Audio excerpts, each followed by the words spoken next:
Jen Gottlieb has big goals. I want to be the greatest motivational speaker of all time.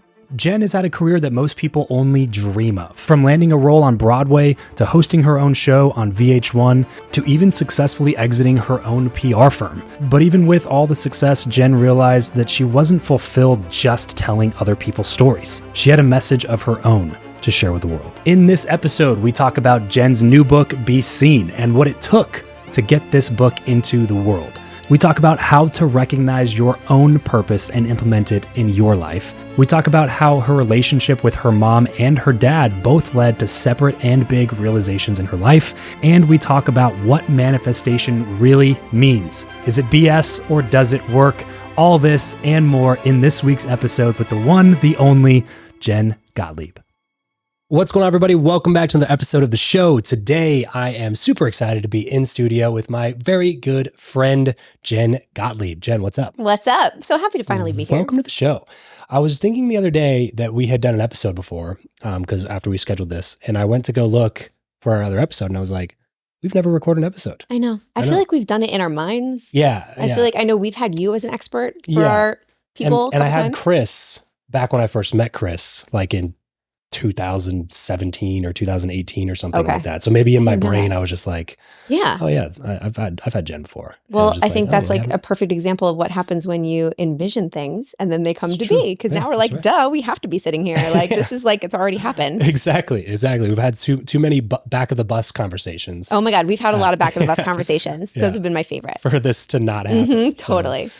Before we jump into some of the stuff I want to talk to you about, I have to, at the top of this, mention your book, Be Seen, because this is the main reason we're having this conversation. This comes out at the end of October, and you have been doing nothing but writing this book, breathing this book, eating this book, sleeping this book, talking about this book. Yes. So why don't you give a good little plug here for everybody listening or watching before we jump into the rest of the content. Why should they buy a copy of Be Seen? I wrote the book for the person that has a service, a story, a product, or even just a desire to get that service, story, or product to the masses. Whether that is like the masses, meaning their community where they live and they just want to be known amongst the people around them, or they want to build a big personal brand online and they're too scared to start. Perfectionism is holding them back. They don't know the first thing to do. They don't feel ready. They feel like they'll do it tomorrow and then tomorrow never comes. And so that book is half strategy, half mindset. Okay. Because the mindset's the most important piece of the puzzle. Absolutely. For sure. Because no one's going to post anything if they're not feeling courageous enough to post it. And then mixed in with a lot of my stories of how I messed up along the way, what I did wrong, what I did right, a little bit here and there, in order to build a brand that now is finally, I feel, an authentic version. I know a lot of people throw around that word authentic, but I really do want to use it, version of myself, because I spent so long not being that. Sure. And now that I'm finally visible as that, my life has completely taken a turn and I've essentially created the life that I used to dream of. Yeah. I love titles like this that pop, but also speak to the exact problem that the person's experiencing who needs to be reading the book to begin with, because it makes you feel a certain way when you say like you need to be seen, because there's a lot of people that just want to be behind the scenes. You know, they have a business or they have a product, they have a service, and they want to sell more of it, and they want to grow their business, and they want to hire more people, and they want to maybe pay their employees better, but they can't do any of those things because nobody knows about who they are, what they do, what their product or service does, how they solve the problem. They don't know any of that stuff, and they think that it's an option to not do that and still be successful. And at the end of the day, it's just like, you cannot be successful unless more people see you and your brand and your stuff. Not only that, it's your responsibility on top of it. I mean, listen, if you have, like, you've probably helped so many people with your podcast, whether you entertained them or you gave them an idea or you made them feel not alone. Could you imagine if you didn't make yourself visible to those people, they'd probably go listen to someone else, or maybe even like sign up for a different program or learn something that wasn't as good as what you had to say. Sure. So if you have a service or a story or a product, and it can help people, and you're not making yourself visible to those people, you're being selfish. Yeah. And under the guise of being selfless. Yes. Right? Because that's like the story that you tell yourself is like, well, you know, I'm not Grant Cardone, Right. like that he's too much, and then blah blah blah, and you tell yourself all these little stories that make you feel better about like remaining in this little box where nobody can see you or hear you, and then you struggle to make payroll next week. Yeah. It's like, well, where's the fun in that? You know what I mean? There's no fun in that. And then there's also no fun in that feeling in your gut that's always telling you, oh, but I could. Yeah. Oh, but what if? Oh, tomorrow I promise I'll post it. I know or even scrolling and saying, I could do that. Yeah. And then not allowing yourself to do it because of fear of what other people will think of you. And this feeling that you just like represented so perfectly where it's like, oh, I'm not Grant Cardone, all of that. That is all just fear coming in and telling you lies to keep you exactly the same and to allow you to hide. Yeah. But here's the thing. When you start to tell that lie, yo, what's up, fear? I see you, I hear you, and you're BSing me, and I know what's up, and I'm going to take action with you there in the passenger seat of the car anyway, and you start showing up, you actually prove to yourself a lot of things that you probably needed to learn, which is that you are in fact worthy, that it does in fact work, that it's not as scary, that you're not going to die if you post a video or somebody thinks a certain way of you. Yeah. So your brand has, I've watched it. I've had a front row seat to watching your brand really take off in the last couple of years. Like I said, I met Chris, your you guys are married. Husband, yeah. Yeah, husband. You guys, I met him back in 2017 or something like that, when you just had the PR agency, and then I saw you come into the picture, and then I was like, oh, this is Jen. It's a brand new part of this business. Like, let me go see what this is about. And then I was kind of watching from afar, I always liked Chris, great dude. And we always got along because he's, your whole brand is called Super Connector. Mine at the time was called Build Your Network. It was very synergistic. And then you and I met for the first time in person at the 100 Million Mastermind, at the very first event. And even since then, in 2019, almost 4 years ago that we first met. Crazy. Almost 4 years ago. And even from then till now, your brand is leaps and bounds, gotten much, much better even since then.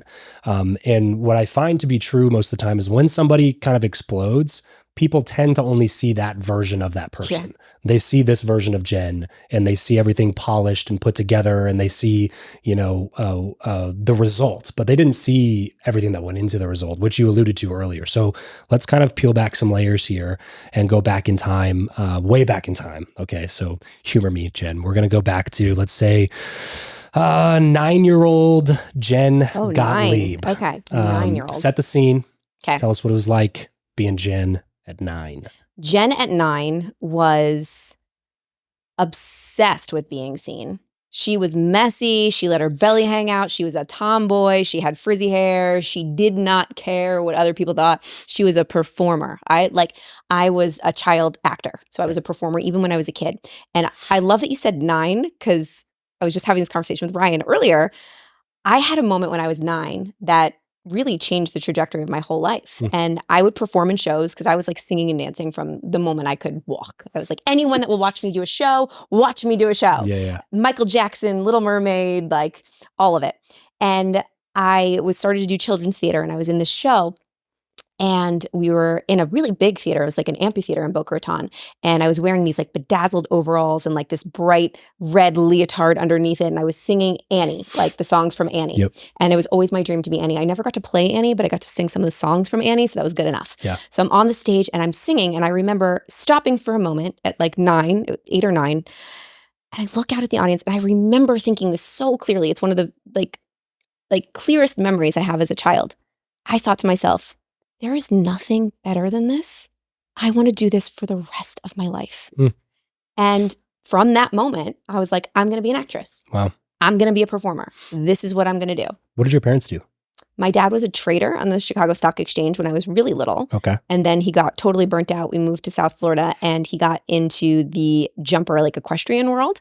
And we had a barn and we had horses. Interesting. Yep. And my mom was a preschool teacher. What a weird transition. Very weird. He always loved horses and he rode as a kid. Okay. So when we moved to Florida, he was like, I'm going to do what I always loved to do when I was a kid. Good for him. Yeah. And then my mom was like a preschool teacher, and then she was a mom. And I had a really awesome childhood until I was about 13, when it all kind of came crumbling down. My parents got divorced. and my perfect experience of everyone doting on me and Jenny, you're the star and everything's great and everything revolves around you. I really was like, thanks, mom and dad. Like, you spoiled me. I don't know if it was good or bad. Probably brothers and sisters? Wasn't great. Younger brother. Okay. Younger brother. And my parents got divorced. And then suddenly I was no longer, as it happens when parents and families, get separated, the star of the show.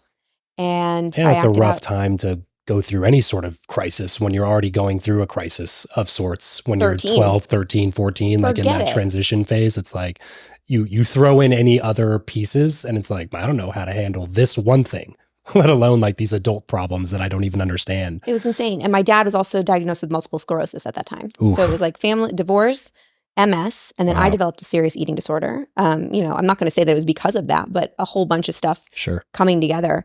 And it was a really rough time. I was really rebellious in my teenage years. I don't even recognize the girl that I was, like completely, really lost. Really, really, really lost. But I still knew I'm going to be an actress. Really? Even through that? Oh, yeah. I was still, I was like, I dabbled in all the different things like figure skating and horseback riding, but no matter what, above all, I was like, I'm going to be an actor. And I was still performing and singing and dancing. It's what I always loved to do, no matter what. When I got on that stage, the world didn't exist. Yeah. I escaped there.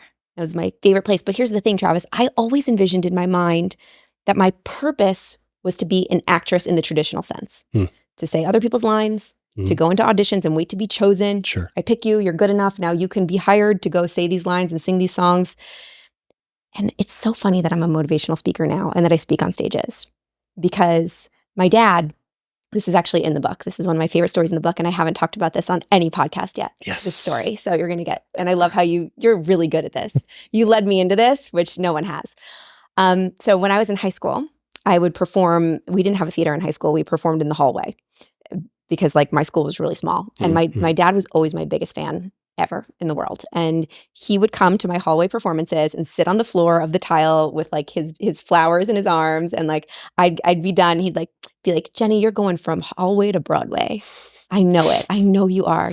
I'm your biggest fan. You're going to be a star. The greatest dad. And when I started speaking and like everything changed, and I guess we'll get to that part of the story later. And now I speak on all these stages in front of like these really like a lot of billionaires, very successful people, big rooms, thousands of people. And he sees me on social media and he's like, that's so cool. Like you're performing, but he never really got to see me speak in person because he has multiple sclerosis and he can't travel. Yeah. But I got asked to speak at Kent Cloutier's event in Fort Lauderdale. And my dad lives in Fort Lauderdale. Nice. So I got to invite my dad to come to one of my speaking engagements for the very first time. And he couldn't really, it was at the Hard Rock Hotel and Casino. And my dad has a hard time walking. He walks, but like with a cane. And so he's like, I'm going to walk through that entire casino to come see you speak. I'm going to be so cool. Everyone's going to love me. He sat in the front row. And when I was done, he's like hysterically crying. We get into the car and it was such a cool moment for my dad to look at me and say, oh my God, Jenny, it all makes sense. All those years of you auditioning and acting and Wedding Singer and VH1 and all of it, like it was all for this. Yeah. It was all for this. And I'm like, oh my God, like you can't connect the dots looking forward. You can only connect them looking backwards. And to have that moment with my dad to realize sometimes you think your purpose is one thing, but in order to figure out what it really is and what you're really supposed to be seen as or see yourself doing is something completely different that you didn't even know existed. And the only way to figure that out is to like try and fail and face plant and then win and pick yourself back up and then try something new. And like my dad was there the whole journey watching. And it was just a really, really cool moment. And the end of the book is that moment with my dad. Yeah. That's awesome. Dad, I mean, I can't explain it. It's just like because I'm a dad and I have a little girl and it hits me. My dad feels hearing stories like that because it's, it's everything. It's everything. And you exude a ton of confidence. And I know confidence is something that you talk about all the time. It's in all of your materials and all of your trainings. But I have a feeling during that kind of rebellious teenage years period, you probably were not the spitting image of confidence. So I'm curious to hear from the parenting perspective, what were some things that maybe your dad or your mom or both or whoever helped you with through that time that maybe allowed you to be more confident than other people when you came out on the other side? I think it was really hard for them during that time, to be honest. I think they were really like, listen, if I ever have kids, like, God, you're probably going to give me something. Like, I know what I'm in for. I'm prepared.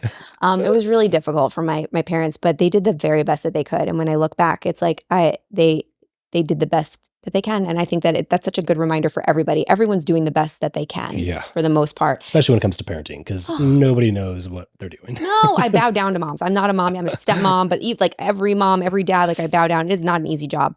But growing up, my parents always instilled in me, like, you can do anything that you want. They always did. They always allowed me to try things and mess up and be imperfect. And they encouraged me, oh, you want to try this? Great. You want to try that? Great. And all those different things that I tried ended up making me the person that I am today. Yeah. And they allowed me to explore. And they always were there to pick me back up. My mom, there's a story in the book that's actually a really, really cool moment, full circle moment that I don't think you know about. There was a time when I was at like probably the lowest point in my life when my TV show got canceled and the guy that I was with that I thought I was going to marry ended up leaving me for one of our friends. And I found myself going from this like multi-million-dollar apartment that we lived in together with this perfect on paper life with my TV show and all this stuff to within a week's time, like living in a little bedroom with a window that faced a brick wall with like 6 other actors. And it was like that week or that month when I was just in a severe depression, not knowing what I was going to do. And my mom lived in Long Island and I lived in Manhattan, and she came into the city and she's like, I got to do something about this girl. And we go to dinner at this Italian restaurant and I'm sitting there crying hysterically. I remember like it was yesterday. And my mom is very into personal development and she's a Reiki master and she is, she's into that. And when back then I was not. I was like, Mom, you're woo-woo BS. Like, get it away from me. I don't even want to hear it. I have real problems, Mom. Yeah, for real. Like, this is not going to help me. Please don't Reiki me. Yeah. Okay, I'm good. But we're sitting there and I'm crying and I'm like, I don't know who I am anymore. I was on this show for 5 years where I played this version of myself that couldn't have been further from who I really was. I was in this toxic relationship. I'm like, who am I? What am I even going to do? This is like your early mid-20s? This was like, mid-20s, like 25. She pulls out a book out of her purse and slides it across the table. And the book is called You Can Heal Your Life by Louise Hay. And I look at the title and I'm like, you can heal your life. Mom, please, no. Like, I cannot heal my life. Okay, my life is unhealable. Yeah. And my mom knew that I wasn't going to read the book. So she's very smart and she photocopied one of the affirmations in the book. It's a book of affirmations by a woman named Louise Hay. And she became very famous from writing these affirmations that could, if you say them over and over again, they can heal whatever situation you're dealing with. Believe it or not, whatever you choose to believe. Okay. So my mom did, and she photocopied an affirmation. And on the back of that, she wrote, Dear Jenny, I hope you find yourself again. And because she knew I wouldn't read it, but she knew that I would read that one. Yeah. And so I got home and I took that one affirmation by Louise Hay and I put it on my refrigerator and I said, okay, I'm just going to read this stupid thing every day. That's all I'm going to do. I'm going to read this every day. We'll see what happens. And I don't know what it did, because some days I would read it and I really wouldn't believe it. But over time, it helped me to believe a little bit more than I did in myself.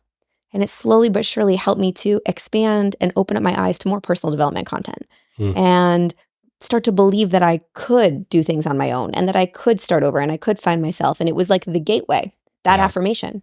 Skip to today.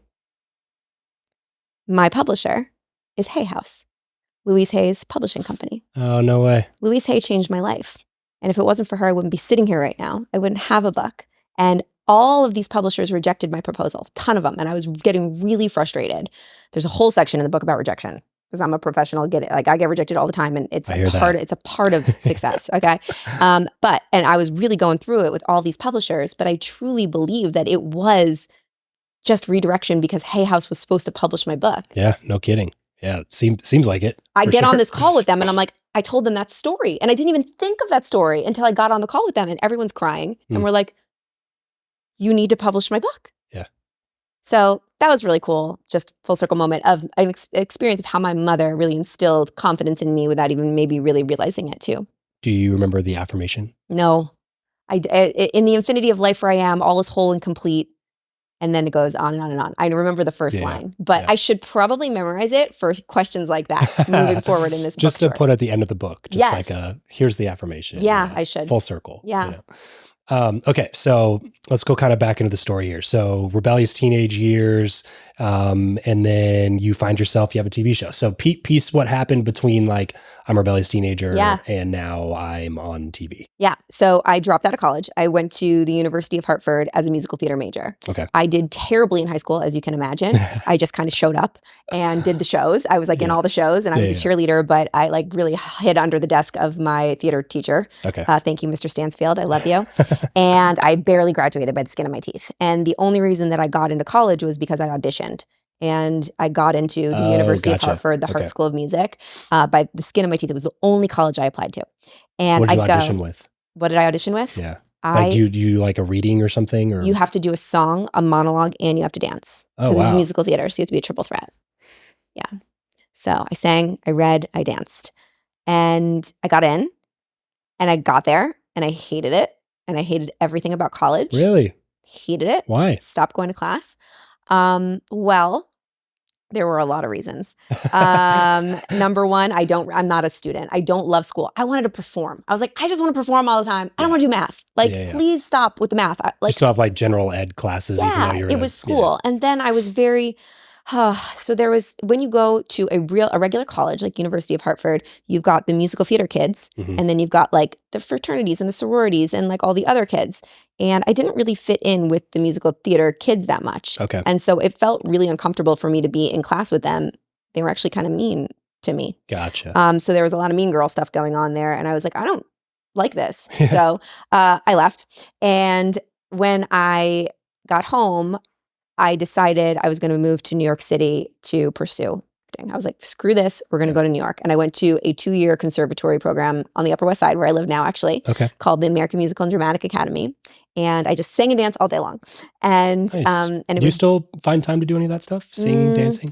Not real. No. Do you enjoy it? You know, I like speaking on stage so much more. I was going to say, that's my new way of performing. Yeah. I like it so much more because I get to say my own words. Yeah, sure. And when you don't practice singing or dancing for a long time, you lose it. And I don't like sucking at things. I have a hard time with it. So if I go into a dance class, I like to be the best one. And I'm really bad now. So it just makes me feel bad about myself. Yeah. Well, what's funny is like the more you get known for being good at something, the less easy it is to be okay with sucking at something new. You know what I mean? Because it's like, because people perceive you as being like a very competent person and you're good at this thing, you know, and then you like switch to something else and you have to like start at the bottom again. And it's hard. It's hard to like switch. Like, I was talking, do you know Brendan Schaub? I was talking to Brendan Schaub. He's a podcaster and stuff, but he was a UFC fighter who went to do stand-up comedy. And like, it was kind of that he gets a ton of scrutiny from people because, you know, his stand-up wasn't very good for one, but he had such a big spotlight on him because he got super well known through the Joe Rogan sphere of world. You know what I mean? So there's so many eyes on him when he started stand-up. It's just like, well, most stand-up comics don't get eyes on them until they're 12 years into bombing on stage for, you know, over and over and over and over and over again. They already got the sucking part out of the way. And by the time you hear about them, you know what I mean? So like, yeah, total empathy for where you're coming from on that one. My therapist asked me all the time. She goes, when I was like nervous about the book, she's like, this is your first book. She goes, what's your relationship with being a beginner? Yeah. And I'm like, oh, I don't think it's very good. I have to work on that. But I talk about that and I teach that when I speak on stage. I show a video of my first Facebook Live ever and the evolution. And like, we have to remember not to compare our journey to somebody else's beautifully like packaged chapter 20. Right. And so important to remember. But back to the story. So I go to New York City. I study musical theater. And during that time, I went to see a lot of Broadway shows. And one of the shows that I went to see was The Wedding Singer. You know the Adam Sandler movie, The Wedding Singer? So I go with my friend. We're like in the nosebleed section, like the worst seats ever, like student rush seats. And we're watching, and all of a sudden this character comes out. There's like a smoke machine, and she comes out of the fog, and she's like walking onto the stage, and she looks like Madonna from Like a Virgin, and she's the ex-girlfriend that leaves Robbie Hart at the altar. She's like the bitch. She's like the mean, like the evil character in the show. Sure. And this woman, her name's Felicia Finley, the actress that played the part, starts singing, and I don't know what happened to me, but everyone's laughing and I'm hysterically crying. And I look at my friend who's next to me. I'm like, I'm going to play that part one day. I don't know why. This is my part. This was made for me. I am going to play that role. He looks at me. I'm sitting like we're students. I live in like an 8x8 like little tiny room with a twin bed, bunk bed thing. You're like 18, 19 or something like that? 21. 21, okay. And he's like, yeah, okay. Yeah. I'm like, no, I am. No, I'm serious. Yeah. Mm-hmm. And so I heard at that time, when I was in school, my mom gave me another book. And this was actually before the You Can Heal Your Life book. So I was like, kind of like, she gave me the book, The Secret. And I didn't really believe in that either until I saw Oprah talking about how she manifested her role in The Color Purple by using The Secret, the law of attraction. So I'm like, I'm going to do an experiment. Yeah. I really want to be. I trust Oprah more than my mom. Totally. I really want to be Linda in The Wedding Singer. That's what I want. I'm going to manifest it. Okay. And I did all the things that they told you to do, envision it. And every night before I went to bed, I visualized myself playing the part like over and over. I'd feel the costume on my body. And in school, when we would have to sing songs for our tests in musical theater school, I would only sing the Linda music. That's it. That's all I would sing. My teachers were annoyed with me. They're like, aren't you going to do anything else? I'm like, I am Linda in The Wedding Singer. It is done. It is already done. And so what I believe the law of attraction doesn't work without the law of action. And all of the visualizing, all that really does is it points you in the direction of the opportunities to get the thing that you want. Absolutely. And suddenly I saw in the Backstage magazine back when I'm dating myself, but we had like those paper, where all of actual physical paper. Yes. The auditions are listed. Said Broadway National Tour of The Wedding Singer casting. I'm like, oh my God, I'd never been to a Broadway audition in my life. I'm like, there it is. I'm going. This is mine. This is it. It's happening. Like, I am ready. Yeah. And I go in dressed in my Linda costume and I sign in and I'm number like 580. Like, there's so many girls there. I'm like, I'm going to get this. And because I had done all the work. Yeah. And I'm there, I'm auditioning, and they keep cutting and cutting and cutting. And I'm left there with one other girl. Wow. And I get back and it's like the final callback. It's like me and this other girl. And I remember her name. Her name was Nika. And she was tall and blonde and gorgeous. And I'm like, oh, forget it. Like, I did not believe in myself very much in that moment in time. I was very scared. But like, it was like American Idol on steroids. Like, she would go in and then I would go in and then she would go in and then I would go in. And they're like, okay, thank you so much. Bye. That's what they do. They like, don't tell you anything. And then you leave. That's fun. And no, yeah, so fun. And then you don't hear anything. Good luck sleeping for the next couple weeks. Yeah. If you don't get it, you also don't hear anything. What? So I didn't even do the courtesy of the breakup call. No breakup call. Those bastards. No breakup call. Wow. So I find out through the grapevine that Nika gets the role. First big rejection. But because I don't know what, I was like, I don't care. It's just not right now. Yeah. And I was just like so resilient. And so I snuck into a different audition. I got very, very like sneaky about this. And I took crazy, scary action. Like, you can't do this in the musical theater world. But I saw an audition for Footloose and I knew that director would be casting the next national tour of The Wedding Singer. I don't know how I found out. So I snuck in and I sang the Linda music for this guy, even though it was a Footloose show. And he comes out of the holding room. And the room where the audition is, into the holding room. He comes up to me and he's like, listen, I'm not casting Wedding Singer right now, but I want you to take my card and I want you to follow up with me, because when we do, I want to bring you back in. And that was when I learned how to follow up with people. I was going to say, you're going to regret this decision, sir. I emailed that guy, I think once a week for like 6 months. I had nothing to say to him. I sent him pictures of my dog. I was like, happy Hanukkah. I was like, I don't know. I just was emailing him all the time. Yeah, you told me to follow up. So I learned, follow up. Finally, I get called back in again and again and again. And I audition again and again and again. Audition my face off to then receive an email in my inbox that says, congratulations, we want you to be part of the Broadway National Tour of The Wedding Singer. Linda, understudy. Still didn't get it. So I have to now show up. I'm very happy. I get to be in the show, but I have to now show up and watch this girl play my part that I know that I'm better at. Yeah. And there's a big part in my book about FOMO, about fear of missed opportunity and the feeling of seeing somebody else doing the thing that you know that you could do better. Yeah. And you can go in two directions with that. I could have been so pissed off and annoyed at her and just like, I had to wear a fat suit in the show. I was like the fat girl. That was my role. Really? So I wore a fat suit every night. And then I sat in the wings and I watched this girl like sing my song that I had visualized doing for so long. And I could have been a bitch to her. I could have been angry about it, or I could have befriended her and watched her every move and studied her and asked her, why'd you do that there? Let's be friends. Tell me like everything you know about this part, because for some reason you got it and I didn't. And I want to know. Yeah. And that's where I learned, if you can turn your FOMO into fuel and gratitude and be grateful that somebody's paving the way for you, you can create any opportunity that you want. Because the second that I got on that stage and got to play that part, you better believe that I took the part. Yeah. So then when we went on the big tour, we put up the show for 4 months in smaller theaters before we went up on the road with the big Broadway sets and Broadway costumes. And they gave me the role. And Travis, when I played the part of Linda, thank you, for the first time, in the same costume that Felicia Finley wore, in front of an audience with the lights and everything, and I sang the song with the smoke machine and everything, it was the same visual that I had done in my little twin bed in acting school. And I walked backstage and I collapsed on the floor and I look up at the sky and I'm like, anything that I want, I can create.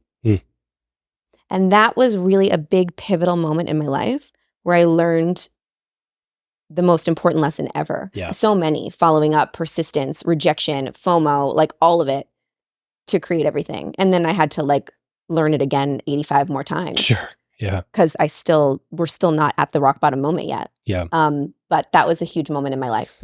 Well, and along the way though, we're paving these like, we're making deposits in the confidence account the whole time. Yeah. Because like a moment like that puts so much additional deposits in that account. It is almost unfathomable. You know what I'm saying? Like to think that something's completely out of reach and then to just commit to making it happen and then to see it actually happen. That is that exact moment. It's when you're just like, what else can I do that I thought I couldn't do, that people told me I couldn't do? Yeah. Those are the stories I'm telling myself that just aren't true because this one worked, like totally. What else? So where'd you go from there?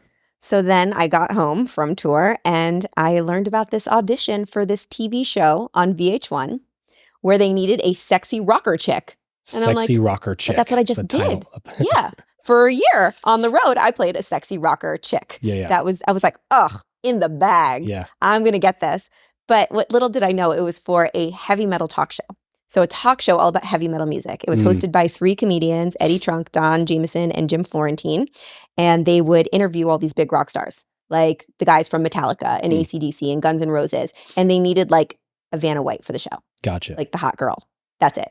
And so I was like, okay, I am going to crush this audition. I'm going to study everything there is to know about heavy metal music like the night before. And I'm going to know everything.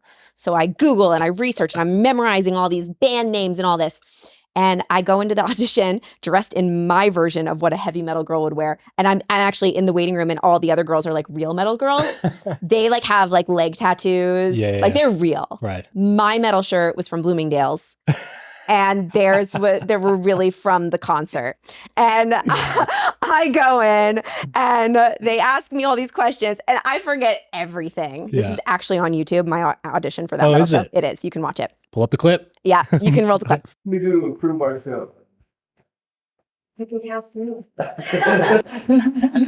I forgot everything. And you can see me. I'm like, I really like everything from Beyonce to Black Sabbath. What is your favorite band? Well, as far as music goes, I like everything from Beyonce to Black Sabbath. Like I was down out to here in the room and my hair's not living this morning, so I was getting in the mood. I like anything that makes me dance. And like I just look like an idiot. And then I'm like, this is You're an bad. actor. You're acting. Yeah, I'm pretending, but I'm doing a bad job. I'm not even doing a good job. Yeah. So they pull out my resume and on the bottom, as a joke, I say I do a great Britney Spears impersonation. And so at the end of this, I'm like, this sucked. Like, I'm just not going to get this. And they say to me, Jen, you do Britney? Like, let's see your Britney. I'd love to see your Britney. I'm like, this is going in the wrong direction. So I'm like, forget it. I take down the mask. I decide to just be myself because I didn't get the part anyway. Yeah. And I start singing like Britney Spears. Let me see your Britney. You want to see my Britney? Yeah, absolutely. Okay. I used to think I had the answers to everything. Everybody starts laughing. I get a call a week later. I got the part. Jen, we want you to be part of the show. We could really see ourselves having fun with you on set. And that was a lesson in being myself. Yeah. There were so many girls there that could have been better for the part. And when I was faking it, I forgot everything. But when I was just myself, that's when people leaned in. And even though I wasn't a metal girl, they connected with me. Yeah. And that's why I got it. ironically, because then I lost my real self along the way in a big way. Yeah. Because I got this job on the show for 5 years where I was supposed to be a heavy metal girl. Yeah. And I wasn't. Sure. There was just a job. It was a job, but I was simultaneously building a brand and an audience of people that thought I liked heavy metal music. Right. And I was like, all right, I need to be super blonde. I need to be super sexy. I need to pretend that I like these things, and I need to make these videos, and I need to do. And did you find yourself like gaining interest in any of that? No. Or it was literally just like, this is what I do for work, and this is what I have to do to pay the bills or whatever. Yeah, and I was in an internal battle with myself. This is what I do for work, and it was a great job. We filmed at Sony Universal Studios. Like, as far as jobs go, it's not like it's, flipping burgers or something like that. Amazing. I wouldn't take it back for a second. So many great friends came out of that. I loved being on set, but I was not a metal girl. Sure. And people could smell that from a mile away. Those fans, they are hardcore. They're great. They're very loyal fans. Yeah. I love them. And we had a live studio audience, but I started to see online people were like, Jennifer's fake. She doesn't really like me. And I'm like, I am. And I was like in this like push and pull with myself. Like, this isn't who I am. Yeah. And because it wasn't a character I was playing, it was like a combination of who I really was plus a character. It wasn't like I could go be in a movie, be a character, and then be done. Right. It was like constant. It's like I'm Jen, like me, and this is who I'm pretending to be. So I was totally out of alignment, building a brand that was out of alignment because all these people that was following me thought I was something that I wasn't. Yep. And when it all went away, because the show got canceled after 5 years. Okay. Yeah. And during that time, I was dating this guy that I really thought I was going to marry because he was perfect on paper. I knew deep down, just like the show, it wasn't right. Mm. Found out that he was cheating on me with our friend, and the relationship ended. And I went from this perfect relationship with this perfect job on this TV show, it getting canceled all around the same time, and everything kind of blowing up and having to start over and figure out who I was and what I wanted to do. And that's where we get to the Italian restaurant with my mom. Yeah. Okay. So you're now 25, 26, have some experience. You, as far as resumes go in acting, like it's getting stacked up, right? I mean, like I'm a working Broadway actor. tour. Yep. You were on actual television, on a real show. What were you thinking at that time? Like, were you thinking like, I shouldn't be an actor, or were you thinking I need to re-engage with a different part of myself? Like, is there any of that going on, or are you just complete identity crisis at this point? I was complete identity crisis, and I was holding on to the old identity in a big way. I was not ready to let go of it. The old identity, like the rocker chick, No. or the old identity of pleasing everybody around you type of a thing? Pleasing everybody around me, finding a guy that was like the finance New York guy. Like, I want to be in that scene, thinking that was what I needed to be, like to please my family and everything. And then also being an actress. I was still holding on to being in that world and going to auditions and hoping that one day I would get something. But really in that world, like I learned when I was on tour, I didn't love the act of being on tour. I loved performing, but doing 10 shows a week and living on a bus was not my favorite thing at all. And there were signs along the way that it wasn't in alignment. It just wasn't. But I was holding on to it because of fear of not knowing. Yeah. And fear of like, whoa, what if I really did take all this down and decided to figure out who I really was? Like, that's scary. And I wasn't ready to look at that.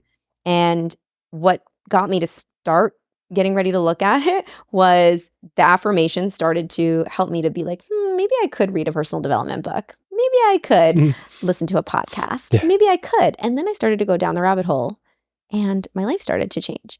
And I decided that I wanted to be a personal trainer. Instead of like, while I was being an actor, I thought it's a great job for me because I could have flexible hours. I could still audition. I could help people. I love working out. This is a good job for me. I don't have to be a waitress or a babysitter. I could be a personal trainer. Yeah. So I got my taste of entrepreneurship, and when I became a personal trainer, and it was the greatest gift ever because I started training people and making money. And then I started actually thinking, well, if I'm paying the gym is paying me $30 and they're charging the client $150, what if I just took the client outside of the gym and trained them and got the full $150? Yeah, right. Like, that's way better. So I started doing that, and I built a multi-six-figure business very, very fast. Nice. Because I just had this bug and I had this determination, and my back was against the wall and I had no other choice. Yep. And so I started building a brand as Fitness Jen instead of Metal Jen. And I learned about publicity, and I learned how to change the narrative, and I learned how to build a brand. And during that time, I'm like, wow, I'm becoming like successful. This is amazing. I had my own studio apartment in New York City, and I had a business, but I still missed two pieces in life. My performing piece, it's always there. That's in you, it's in you.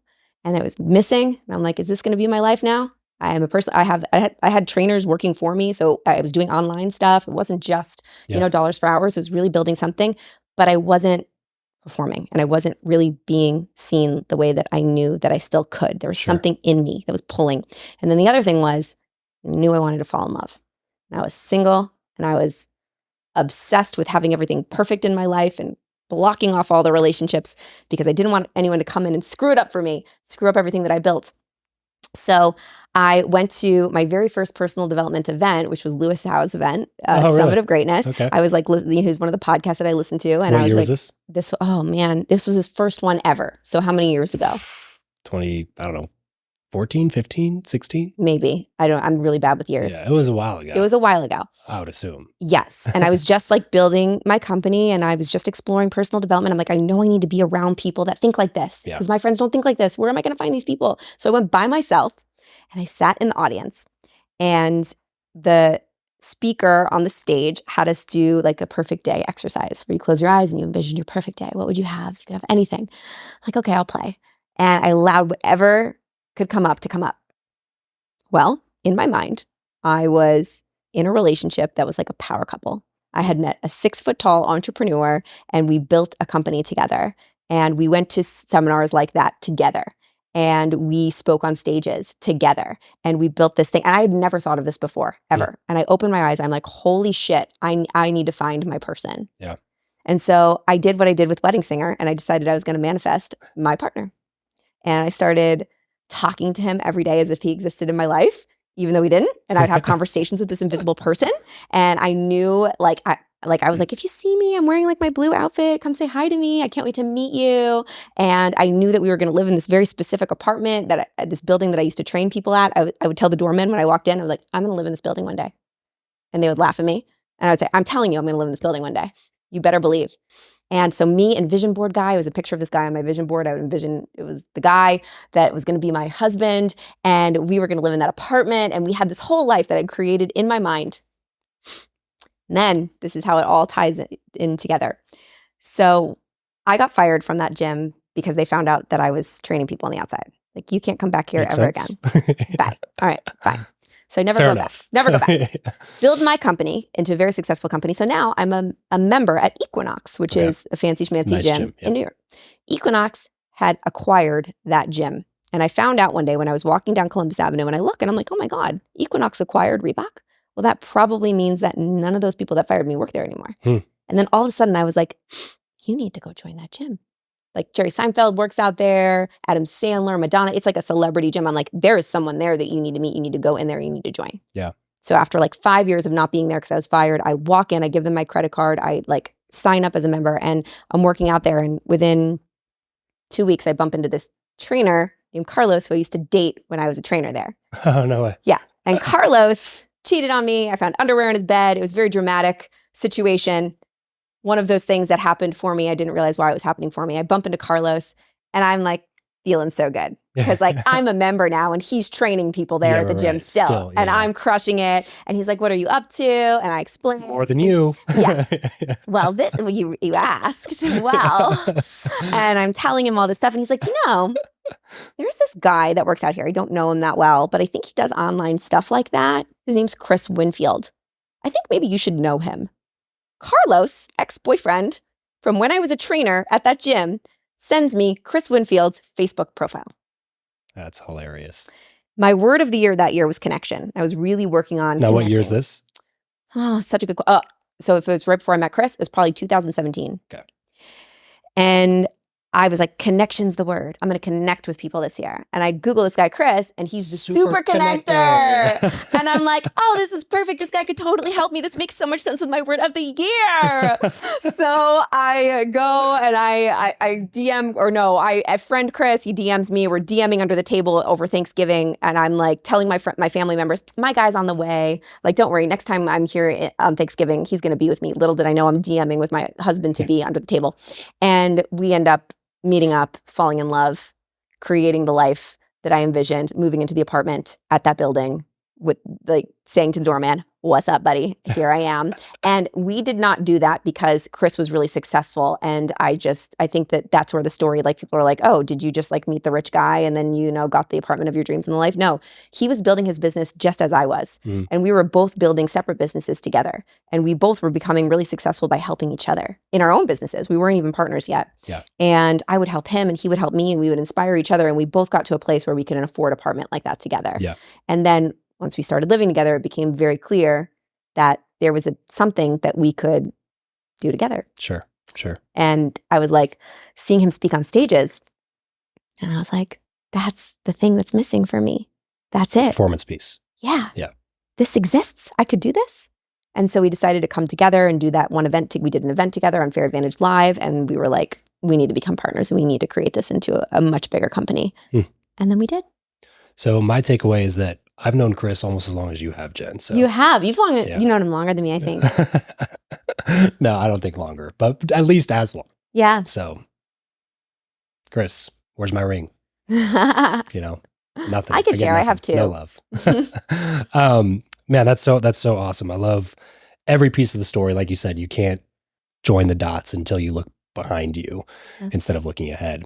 But I'm going to ask you to do just that, Jen. Looking ahead, where do you view the next dots appearing on the horizon for you, for Chris, for Be Seen, for everything you guys are working on now? The first thing that comes to my mind is always something that I hesitate to say. And I say this because I know a lot of people have big dreams that they get scared to say because they're scared that people are going to think a certain way of them if they say it. So I say it even with fear there anyway. I'm going to preface it. I want to be the greatest motivational speaker of all time. That is what I want to do.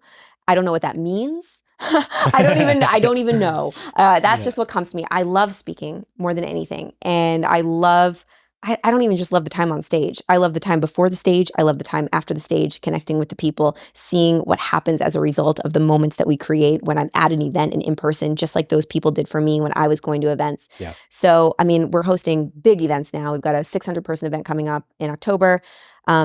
Be Seen the book is, I hope that it becomes a number one New York Times bestseller or whatever, any kind of bestseller, just because I want as many people as possible to get it in their hands.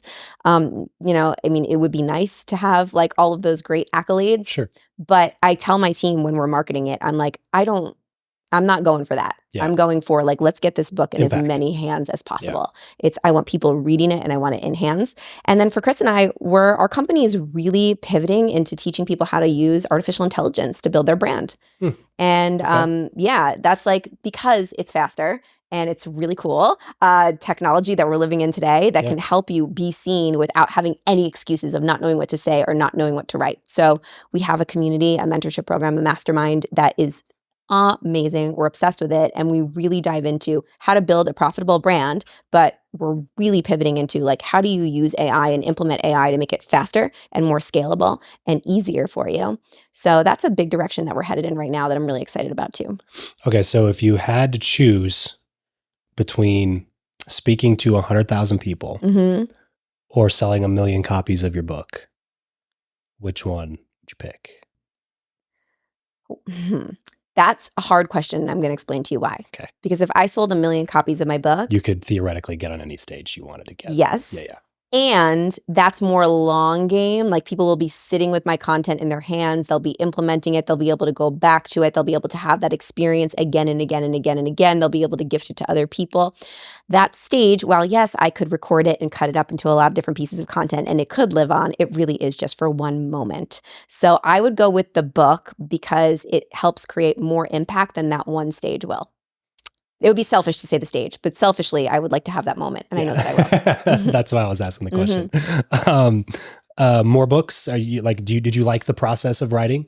Did you enjoy like putting the book together? I did. It felt easy. Okay. It did. It didn't feel hard. All my friends told me that have written books that it was going to be the hardest thing I ever did. Yeah, that's what I keep hearing. Everybody discourages me. I'm going to encourage you to shift your mindset right now. Okay. All right. You can allow it to be easy if you choose it. If you choose that. Okay. If you decide I'm going to let this be easy and fun, instead of going into it like thinking what everybody tells you, it's going to suck. It's going to be so painstaking to write it.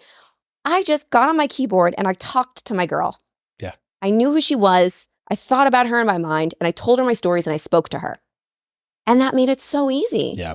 If you focus on that, we call it hope, help one person every day. Thinking about like when you're creating content, you're just helping someone, you're talking to them. That's what made the process really fun.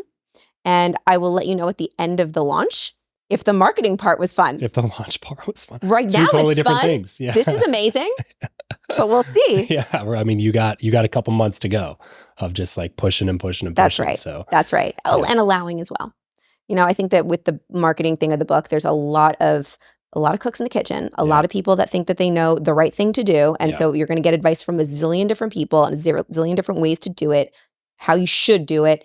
And then also a lot of pressure from either yourself or outside, you know, like, or you're creating your own pressure basically from comparing yourself to other people's launches or like how it should be. There's a lot of noise. I'm sitting in the noise and I'm acknowledging the noise. And I'm like, how can I make this experience just be about the fact that I wrote a damn book?